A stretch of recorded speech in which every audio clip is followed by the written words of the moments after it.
की शुरुआत होती है टेररिस्ट के एक ग्रुप को दिखाते हुए, जिन्होंने बहुत सारे बच्चों को अगवा किया होता है। इस ग्रुप को चलाने वाले दो मेन लोग थे, जिनमें एक डॉक्टर थी जिसका नाम वीक था और उसके साथ उसका साथी। तभी इनके ग्रुप से एक 7 साल की बच्ची भाग जाती है। वो जंगलों की तरफ गई थी। ये लोग उसे बहुत तलाशते हैं पर वो इन्हें कहीं भी नहीं मिलती। वो बच्ची क्योंकि काफी जख्मी थी तो ये लोग ये सोच लेते हैं कि वो मर चुकी होगी, क्योंकि भला इतनी छोटी बच्ची इतना सारा जख्मी होने के साथ जिंदा कैसे रह सकती। खेत का मालिक अगली सुबह जब वहाँ आता है तो उस बच्ची को देख लेता है। उसे जख्मी देखकर वो उसे उठाकर अपने घर ले आती है और डॉक्टर से उसका इलाज करवाती है। डॉक्टरों ने बताती है कि ये ठीक है, इसकी हालत इतनी खराब नहीं है, तो बहुत जल्दी होश में आ जाएगी। तभी ये सीन यहाँ से शिफ्ट होकर आता है 10 साल के बाद, जहाँ हम एक लड़की को देखते हैं जिसका नाम जायुन था। वो थोड़ी शरारती थी। एक दुकान से वो बहुत सारी बोरियां उठाकर अपने साथ ले जाती है। दुकान के मालिक को बताए बगैर। वो चालाक भी थी और समझदार भी, यहाँ तक कि बगैर लाइसेंस के वो गाड़ी चलाती थी। लड़की और कोई नहीं बल्कि शुरुआत वाली बच्ची है कि तब इस मालिक ने उसे गोद ले लिया था और अपनी बेटी उसको समझ लिया था। पढ़ाई में अच्छी होने के साथ साथ वो अपने डैड के साथ भी काम करवाती थी। अक्सर उसे सिर दर्द के दौरे पड़ा करती थी, जिस दौरान उसे अपनी माजी की बातें, अपने गुजरे हुए वक्त की बातें याद आने लगती है। गुजरी हुई यादें इतनी भयानक होती थी कि उसका सर फटने वाला हो जाता था। एक दिन जायुन की दोस्त उसे एक सिंगिंग कंपटीशन जहाँ गानों का मुकाबला होता है उसकी वीडियो दिखाती है, जिसमें अगर कोई हिस्सा लेगा और जीतेगा तो उसे बहुत सारे पैसे दिए जाएंगे। ये वीडियो देखकर जायुन काफी खुश हो जाती है और इस कंपटीशन में हिस्सा लेने का फैसला करती है ताकि वो जीते, क्योंकि उसे पैसों की जरूरत थी। वो अपनी फैमिली की मदद करना चाहती थी। फिर इस कंपटीशन का टेस्ट देने के लिए वो चली जाती है, जहाँ पर उसका गाना सुना जाता है, चेक करने के लिए कि वो कितना अच्छा गाती है। और वो यहाँ गाना तो गाती है, साथ ही एक जादू भी करके दिखाती है। माइक को हवा में कर देती है। जो चीज जाहिर है काफी अलग थी, जिस बात को जाहिर कर रही थी कि उसके अंदर सुपरनेचुरल पावर्स है, जिससे हम समझ पाते हैं कि उसके अंदर कुछ तो ऐसा है जो उसे बाकियों से अलग बनाता है। अब उसका ये पहला राउंड कामयाब रहता है। उसके माँ बाप देखते हैं कि जायुन ने वहाँ पर जादू भी किया है, तो वो थोड़ा परेशान हो जाती है। तो वो जायुन को ऐसा करने से मना करती है, क्योंकि अगर वो ऐसा करती रही तो उसकी असलियत सबके सामने आ जाएगी, जिससे वो हमेशा के लिए अपने माँ बाप से दूर हो जाएगी, जो वो नहीं चाहती। अगले दिन ट्रेन से जायुन सिंगिंग स्टूडियो जा रही होती है, क्योंकि अगले राउंड के लिए उसे बुलाया गया था। तभी उसकी सीट के सामने बैठा हुआ इंसान, जिसका नाम नोबल मैन था, उससे बात करने की कोशिश करता है। कहता है कि मैं तुम्हें जानता हूँ, और फिर थप्पड़ का इशारा करके वो उसे उसका गुजरा हुआ वक्त याद दिलाने की कोशिश करता है और कहता है कि 10 साल पहले जो हादसा तुम्हारे साथ हुआ था उसमें मैं भी शामिल था। मगर अभी भी जायुन को कुछ याद नहीं आता। जिसके बाद नोबल मैन वहाँ से उठकर उस ट्रेन के दूसरे डब्बे में जाने लगता है। जी हाँ, तभी उसकी टक्कर एक आदमी से हो जाती है। वो इतना सर फिरा था कि उसे गुस्सा आ गया था और उस आदमी पर उसने हमला कर दिया था। वो उसे इतना मारता है कि अधमरा कर देता है और फिर उठाकर उसे चलती हुई ट्रेन से बाहर फेंक देता है। अब ये सीन देखकर हम समझ जाते हैं कि वो सीधा तो नहीं है, बल्कि उसकी मासूम से दिखने वाले चेहरे के पीछे एक खतरनाक रोग छुपा हुआ है। फिर जायुन स्टूडियो पहुंचती है। इस राउंड को भी वो जीत कर अगले राउंड के लिए चुन ली जाती है। खुशी खुशी जब वो भागती हुई आ रही थी तो तभी उसकी तबीयत खराब होने लगती है। उसकी नाक और मुंह से खून आने लगता है और इसी के साथ उसे दोबारा से सर दर्द के दौरे पड़ने लगते हैं। जी वो थोड़ा नॉर्मल होकर वॉशरूम से बाहर आती है। उसकी दोस्त उसे लेकर बाहर सड़क पर आ जाती है। वो भी गाड़ी के आने का इंतजार कर ही रही थी कि तभी उनके सामने 2 काले रंग की गाड़ियाँ आ जाती है। एक गाड़ी में से डॉक्टर बी का साथी निकल कर आता है, जो जायुन को लिफ्ट देने के लिए कहता है और उसका असली मकसद उसको अगवा करने का था। लेकिन तभी तरह उनकी गाड़ी आ जाती है। तब जायुन और उसकी दोस्त उन दोनों को नजरअंदाज करके अपनी गाड़ी में जाकर बैठ जाती है। जब जायुन टीवी पर आई थी तो पूरे ही मुल्क में मशहूर हो गई थी। उसके गाने वाली वीडियो डॉक्टर बीक और उसके साथी के पास भी गया था, तो वो समझ गई कि यही वो लड़की है जो 10 साल पहले उनकी कैद से भाग गई थी। अब जायुन को हम बस स्टैंड पर देखते हैं, जो बस के आने का इंतजार कर रही थी। जी हाँ, तभी नोबल मैन की गाड़ी उसके पास आकर रुकती है। वो भी उसे लिफ्ट देने की बात करता है, लेकिन जब वो इनकार करती है तो नोबल मैन कहता है कि जरा अपनी फैमिली का सोचो, अगर तुम ना मानी तो उनकी जान को भी खतरा हो सकता है। ये सुनकर वो काफी घबरा गई थी। फौरन अपने घर के लिए भागने लगती है। घर पहुंचकर जब वो अपने माँ बाप को सही सलामत देखती है तो उसकी जान में जान आती है। इसी रात जब उसकी पूरी फैमिली सो रही थी तो तभी जायुन अपना सर पकड़ के रोने लगती है। उसकी दोस्त भी आज उसके घर पर थी तो वॉशरूम के लिए जाने लगती है। अब जायुन को बाहर से किसी की आवाज आने लगती है। वो घबराते हुए उठकर बैठ जाती है। वो जैसे बाहर आती है तो एक आदमी उस पर गन तान देता है और एक आदमी ने उसकी दोस्त की गर्दन पर भी चाकू रखा हुआ था। 3 लोगों का लीडर उनके सामने आता है, जो डॉक्टर बी का साथी था और अब वो जायुन को अगवा करने आया था। वो लोग उसे अपने साथ चलने के लिए कह ही रही थी कि तभी जायुन को दोबारा से सर दर्द का दौरा पड़ने लगता है। मगर जब एक आदमी जबरदस्ती उसे वहाँ से ले जाने की कोशिश करता है तो एकदम गुस्से से जायुन लाल हो जाती है। उस आदमी को वो जोर से मारती है और उसे गन छीनकर बाकी लोगों को भी उड़ा देती है।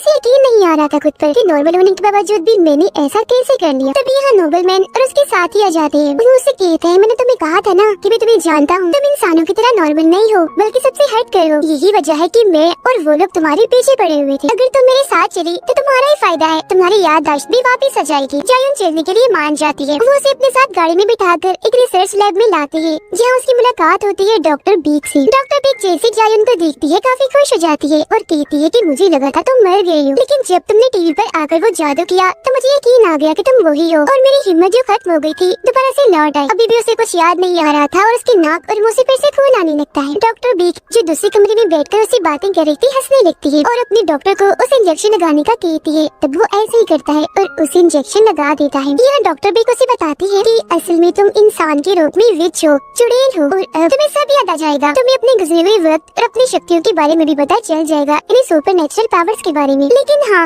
हम ये इंजेक्शन तुम्हें हर रोज नहीं देंगे, तो इसीलिए तुम्हारी नाक और मुंह से खून निकलता रहेगा, इसमें घबराओ मत। अब डॉक्टर बीक का मकसद ये था कि वो इंजेक्शन लगाकर उसको अपने लिए इस्तेमाल करे। लेकिन अब कहानी यहाँ पर एक बड़ा ही अलग मोड़ लेती है। जायुन अचानक ही मुस्कुराने लगती है और कहती है कि तुम्हें क्या लगता है तुम मुझे यहाँ लाई हो? तुम गलत हो, क्योंकि मैं यहाँ खुद आना चाहती थी ताकि तुम मुझे ये इंजेक्शन लगा दो, क्योंकि इससे मेरी जिंदगी के कुछ और साल बढ़ गए। हालांकि बीमारी की वजह से मेरी कुछ दिन के बाद मौत हो जानी थी, लेकिन शुक्रिया, तुमने मेरा ये काम आसान कर दिया। जिसके बाद वो बड़ी खतरनाक अंदाज से उठती है और अपनी ताकतों से वहाँ पर मौजूद सारे ही डॉक्टर्स को मार डालती है। जिसके बाद वो बाहर आकर इस पूरे लैब के सारे ही लोगों को मारने लगती है। अब यहाँ मैं आपको बता दूं कि जायुन के अंदर ये ताकतें कैसी है, क्योंकि असल में वो सचमुच विच है, चुड़ैल है। जब भी तो वो इतनी छोटी सी उम्र में इनकी कैद से भाग गई थी, क्योंकि बचपन से उसके पास सुपरनेचुरल पावर्स थी और वो उस वक्त डॉक्टर बीक के बहुत सारे लोगों को मारकर वहाँ से भाग गई थी। पूरी फिल्म में बस वो ड्रामा ही कर रही थी। असल में उसे अपना गुजरा हुआ वक्त सारा का सारा याद था और सिंगिंग कंपटीशन में हिस्सा उसने इसलिए नहीं लिया था कि उसकी फैमिली को पैसों की जरूरत है, बल्कि इसलिए लिया था ताकि वो डॉक्टर बीक तक पहुँच सके। और ये सारा उसका प्लान था। उसका जादू करना, नोबलमैन से मिलना, अगवा होना, सब इसमें शामिल था। प्लान के मुताबिक यहाँ पर आकर वो सबको मार डालती है अपना बदला लेने के लिए। और फिर डॉक्टर बीक की टांग में गोली मारती है और कहती है कि तुमने कैसे सोच लिया मैं तुम्हें भूल गई। मैं तुम्हें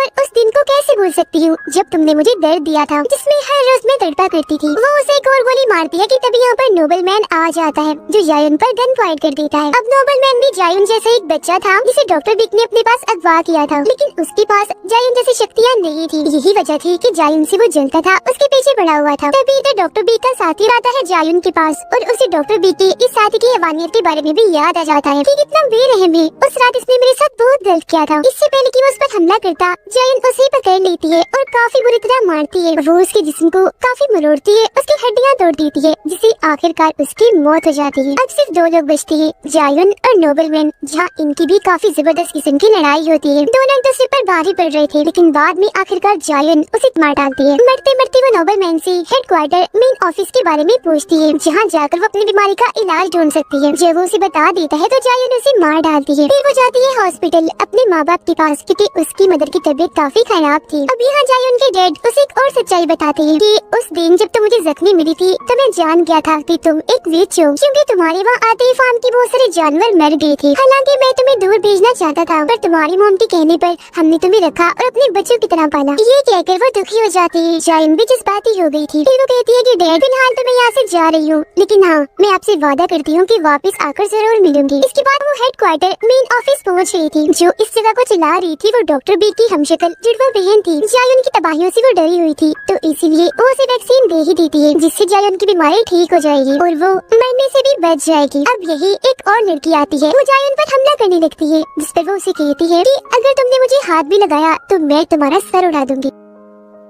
इसके बाद ये सीन यहाँ से शिफ्ट होकर आता है एक छोटी बच्ची पर, जो जायुन जैसी ही दिख रही थी और खून में लथपथ थी। वो एक अनजान जगह पे खड़ी हुई थी। यहीं पर हम बहुत सारे मरे हुए जानवरों को देखते हैं, जिन्हें और किसी ने नहीं बल्कि इसी बच्ची ने मारा था। तो ये हम समझ पाते हैं कि ये भी विच है और इसके पास भी सुपरनेचुरल पावर्स हैं। ये पहले इंसान ही थी, जिसके बाद पहले इसे म्यूटेंट बनाया, फिर इसमें कुछ तब्दीलियाँ करके विच बना दिया गया। इस बच्ची को सभी आर्क वन के नाम से जानते हैं। यही आर्क वन को अपनी मॉम की आवाजें आने लगती है, जो कि उसे बुला रही थी। वो भी वहाँ खड़ी थी कि तभी डॉग आकर अचानक से उस पर हमला कर देता है, जिसके बाद ये सीन यहाँ पर कट हो जाता है और हम कुछ वक्त पहले की कहानी देखते हैं, जहाँ हम एक बस में दो स्कूल की लड़कियों को देखते हैं। हेडफोन वाली लड़की अपनी दोस्त को कहती है कि मैं प्रेग्नेंट हूँ, यानी कि मैं माँ बनने वाली हूँ, पर हाँ तुम ये बात किसी को भी मत बताना, राज रखना। ड्राइवर एक अनजान सड़क पर गाड़ी को मोड़ लेता है, तभी कुछ मास्क पहने हुए लोग बस के अंदर घुस आए थे और उन्होंने हर तरफ जहरीली गैस फैला दी थी, जिससे उस प्रेग्नेंट लड़की समेत सारे ही लोग बेहोश हो जाते हैं। मास्क पहने लोग उस लड़की को उठाकर अपने साथ ले जाते हैं और जब उसे होश आती है तो वो खुद को डॉक्टर बी के सामने पाती है। यहाँ पर खबरों में इस लड़की की बस के बारे में बताया जा रहा था कि बस ही खाई में गिर गई है, जिस वजह से इसमें मौजूद सारे के सारे लोग मारे गए हैं। ये देखकर उस लड़की को काफी दुख होता है। वो फिर डॉक्टर बिग से पूछती है कि आखिर मैं यहाँ पर क्यों हूँ और मैं माँ बनने वाली हूँ, तो प्लीज मुझे यहाँ से जाने दिया जाए। जिस सुनकर डॉक्टर भी कहती है कि हाँ मैं जानती हूँ तुम माँ बनने वाली हो, और वो भी एक नहीं दो बच्चों की, यानी जुड़वा बच्चों की, और उन बच्चों को हम अपने एक्सपेरिमेंट के लिए, तजुर्बे के लिए इस्तेमाल करेंगे ताकि उन जैसे और क्लोन्स डुप्लीकेट हम बना सके। जिस बात की उस लड़की को जरा भी समझ नहीं आती। जिसके बाद एक कहानी दोबारा से शिफ्ट होकर आती है प्रेजेंट टाइम में, मौजूदा वक्त में। यहाँ पर हम कुछ म्यूटेंट्स को देखते हैं जो काफी ताकतवर थे, क्योंकि उन्हें भी इंसानों से बदलकर म्यूटेंट्स बनाया गया था। ये सारे म्यूटेंट्स डॉक्टर बी के लैब में जाकर वहाँ पर सबको मार डालते हैं, क्योंकि यही उनका मिशन था। उनके जाने के बाद हम वहाँ एक लड़की को देखते हैं जो खून में लथपथ थी, लेकिन हैरत वो अभी भी जिंदा थी और आसानी से चल फिर भी पा रही थी। जैसे वो बाहर आती है उसके सर में जोर से दर्द होने लगता है। उसकी ताकतें इतनी ज्यादा बढ़ जाती है कि हम उसके आसपास सारी चीजों को हवा में उड़ते हुए देख पाते हैं। उसे अपनी मोम की आवाजें सुनाई दे रही थी जो उसे अपने पास बुला रही थी। उसकी नाम एक अनजान चीवर में होती है, जिससे हम समझ पाते हैं कि ये लड़की और कोई नहीं बल्कि आर्क-1 है। उस वक्त वो बच्ची थी, पर आज प्रेजेंट टाइम में वो बड़ी हो गई है। अब आर्क-1 चलते चलते सड़क पर आ गई थी, जिसकी गाड़ी काफी स्पीड से उसके बहुत ही पास ही होकर गुजरती है, पर वो उससे जरा भी नहीं डरती, इसलिए वो गाड़ी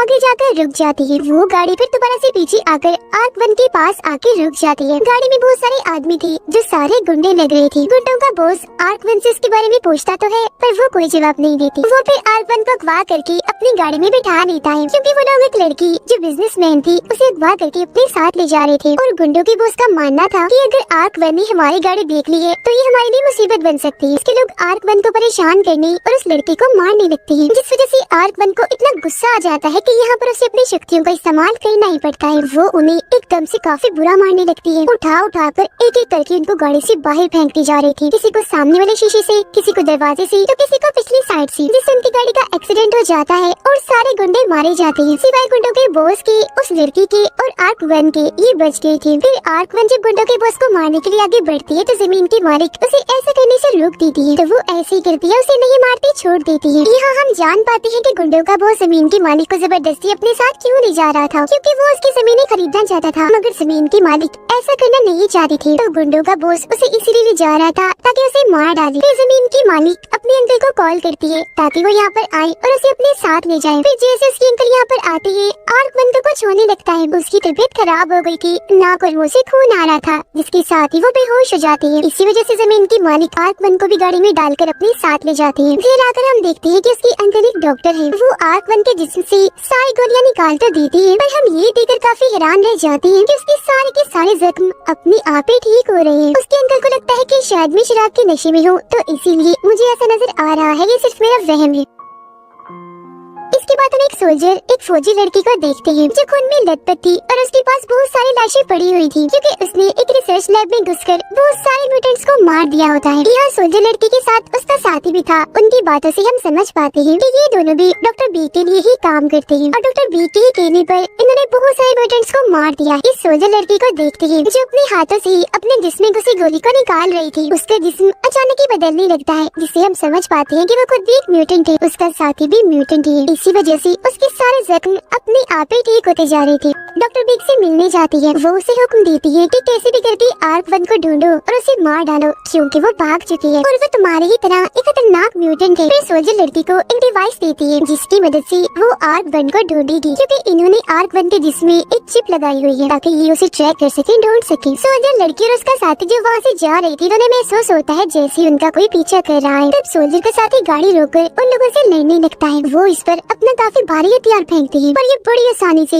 सिर्फ अपने हाथ से उसे रोक लेता है। पेड़ों पर चढ़ चढ़ कर उन्हें मार रहा था और पेड़ तो टूटते ही जा रही थी। वो फिर उनकी डिवाइस की मदद से ही उन्हें उठा कर काफी दूर मारता है। उन्हें खत्म करने के बाद सोल्जर लड़की अपने साथी को कहती है कि ये काम जरूर हमारे पुराने साथी म्यूटेंट्स के लीडर का है, जिसके लिए 10 साल पहले मैं काम करती थी। तो इसीलिए वो खुद अपने बॉस म्यूटेंट्स के लीडर से मिलने जाती है और उनकी बातों से हमें पता चलता है कि ये सोल्जर लड़की और कोई नहीं बल्कि जायुन है। वो म्यूटेंट्स के लीडर से कहती है कि अब तुम हमारा पीछा छोड़ दो, मैं यहाँ किसी और मकसद के लिए आई। जमीन की मालिक आर्कवन को अपने घर ले आती है, जहाँ उसकी मुलाकात उसके भाई से भी होती है। खाना खाने के बाद आर्कवन जो अपने कमरे में सोने के लिए जाती है तो अचानक से उसके सर में तेज दर्द होने लगता है। उसकी नाक और मुंह से खून आने लगा था। बाहर गुंडों का बॉस अपने साथियों के साथ एक बार फिर जमीन की मालिक को धमकाने के लिए आ गया था। वो यहाँ जमीन की मालिक और उसके भाई को खूब मारती है। ये चीज आर्कवन ने भी देख ली थी तो उसे बहुत गुस्सा आने लगता है। बाहर आते एक एक करके वो सबको अच्छा सबक सिखाती है। वो अपने बस एक मुक्के से उठा कर उनको दूर फेंकती जा रही थी। गाड़ी और इंसान दोनों उसके लिए बराबर थे। उसे कुछ पता नहीं चल रहा था कि मैं गाड़ी को उठाकर फेंक रही हूँ या किसी इंसान को, वो भी इतनी दूर। ये देखकर गुंडों का बॉस इतना डर जाता है कि वहाँ से भाग जाता है। फिर अगले दिन गुंडों के बॉस से मिलने के लिए म्यूटेंट्स का ग्रुप आता है, जो उसे आर्कवन के बारे में पूछती है। जिस पर वो कहते हैं कि ठीक है, मैं तुम्हें उसके बारे में बता तो दूंगा, पर तुम मुझे भी अपने जैसा बना दो,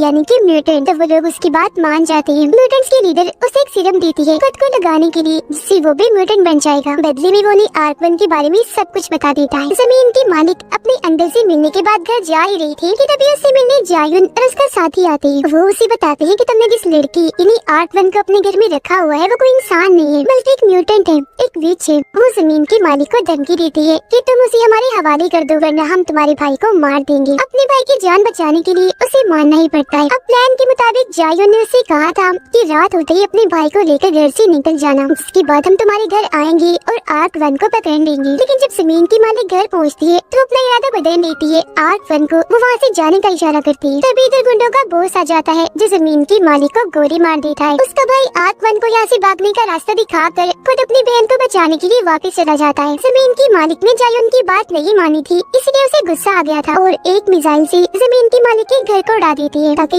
इस मिसाइल की हमले से आर्कवन मारी जाए। लेकिन वो तो पहले ही वहाँ से निकल चुकी थी। गुंडों का बॉस जैसे ही जमीन की मालिक के भाई को मारने वाला होता है कि तभी यहाँ पर जायुन और उसका साथी आकर उसे बचा लेते हैं। जायुन के आदमी से म्यूटेंट ग्रुप की लड़की लड़ने लगती है और उसे जान से मार डालती है, क्योंकि ये म्यूटेंट्स भी गुंडों के बॉस के साथ यहाँ पर आए थे। एक तरफ जायुन म्यूटेंट्स के बॉस से लड़ती है, जबकि उसका साथी बाकी म्यूटेंट्स को मार रहा था। पर म्यूटेंट्स का वो ग्रुप इन दोनों पर भारी पड़ रहा था। वो जायुन और उसके साथी को बहुत मारते हैं। वो काफी जख्मी हो गई थी, उनकी हालत से लग रहा था कि वो मर जाएंगे। आर्कवन जो कि मिसाइल से बेहोश हो गई थी, उसे होश आती है और वो वापस आती है। वो उसके सुपरनेचुरल पावर्स को देख पाती है, क्योंकि आसपास की सारी चीजें हवा में उड़ने लगी थी और एक ही झटके में वो 3 म्यूटेंट्स को बड़ी आसानी से मार गिराती है। म्यूटेंट्स के लीडर अब चुपके जैसे यहाँ से भागने वाली होती है तो तभी वहाँ जायुन आ जाती है, जिस म्यूटेंट को कहती है कि तुम तो उसकी जान के दुश्मन बन गई हो। इतना कहकर वो उसे चाकू से मार देती है। वो अब यहाँ ये राज खोलती है कि आर्कवन को मैं इसलिए ढूंढ रही हूँ क्योंकि वो मेरी बहन है। जी हाँ बिल्कुल, ये दोनों बहनें हैं, लेकिन क्योंकि इनकी मॉम किसी चेम्बर में फंसी हुई है तो अब इन्हें जाकर अपनी मॉम को ढूंढना है। जिसके बाद जायुन आर्कवन अपने साथ ले जाती है। जिसके बाद डॉक्टर बी को भी खबर लग जाती है कि दोनों बहनें आपस में मिल गई है। वो जानती थी कि वो दोनों अपनी मॉम को तलाश करते हुए यहाँ पर आएंगी और इसी के साथ इस कहानी के दोनों पार्ट्स इधर ही खत्म हो जाते।